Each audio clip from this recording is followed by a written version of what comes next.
This updo is one of my personal favorites. It looks stunning and goes well with any occasion. Make a side parting, keeping a 3-inch width.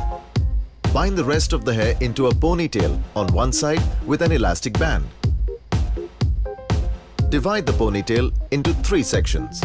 Start by twisting one section, curl it into a bun and secure it with bobby pins. Similarly, divide the rest of the hair into 2 parts and twist it to make 3 small buns. Take half section of the front parting and twist it. Take another section of the hair from beneath, add it to the first and twist. Repeat the same with the third section, twisting it till the end. Pin all the hair behind the ear. Now finish the style by spraying Tresemme Smooth Salon Shine Glossing Spray. No matter where you're going, this look is fun.